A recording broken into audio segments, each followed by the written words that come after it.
Yeah, I think it's a fascinating conversation. I can speak from the minor hockey level, but um, I know a lot of the coaches that I work with, struggle with this in different ways. The majority of our coaches are parents, and they're taking their own daughter to the rink, and so I think that has a very different feeling to it. Where you're committing this time, you would have likely been at the rink anyways, watching your child play. There's a certain giving back to it that has a different sort of warm and fuzzy to it versus the non-parent coach, the paid coach, perhaps, where it's almost an entrepreneurial venture because you don't really have a boss. Like there's no really, set parameters you have to follow. You might have someone supervising you, or the board of the hockey association has picked you, or the coach director. But it's mostly like choose your own adventure, like for the majority of the time. And so I think you do have, a little bit of that FOMO, like fear of missing out. If I don't do the work, if I don't call this recruit, someone else is going to do it.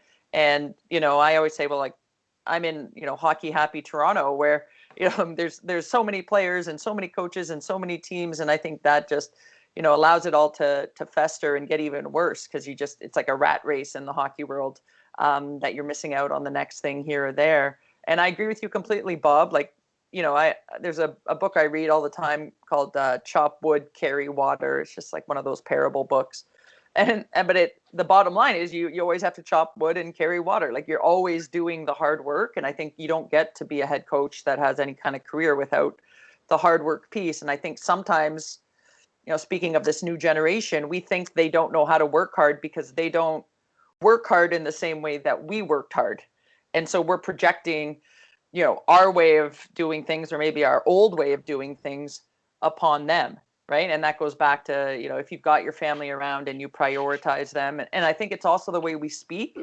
If you say, I need to go to practice, I have to go to practice, I have to go to work, I need to go to work, versus I get to go to work.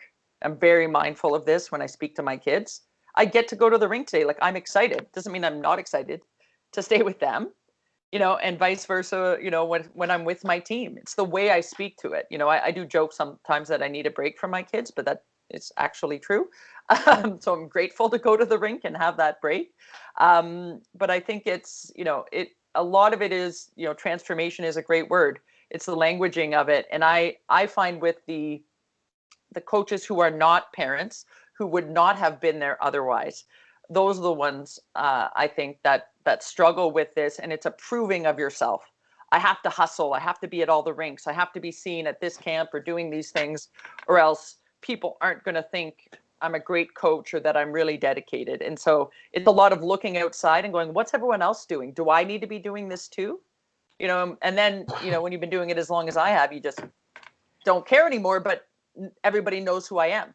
So I understand those younger coaches need to have their hands in everything and be 24/7, because I think they think they're developing their reputation that way as someone who's going to outwork everyone else. And I can't discount that. It does have a value in the minor hockey world. Absolutely. If people know you, they see you around, you're a known entity. I've absolutely, seen that as a tremendous value in my own business and in my own teams that I coach. So I can't discount it. But now that I'm 13 years in, I can take a step back, and that reputation still precedes me. So I don't know how we change it for the younger coaches other than to make them aware of it and start to educate them about it. But, I can't project my own experience because I'm, they're in year 1 or 2 and I'm year 12 or 13. They're not the same. They do have to put in the work. They do have to fail fast. They do have to figure out what works and what doesn't work. And they do have to be seen. I guess the challenge is, how do they not burn out in the first 5 years and we get them to persist? I think that's the bigger challenge that I'm seeing. We see a lot of coaches who coach for 1 or 2 years, maybe similar to being a pro athlete, and then they're done. It's too much for them. It's consumed them. And I'd like to see that change for sure in the minor hockey world.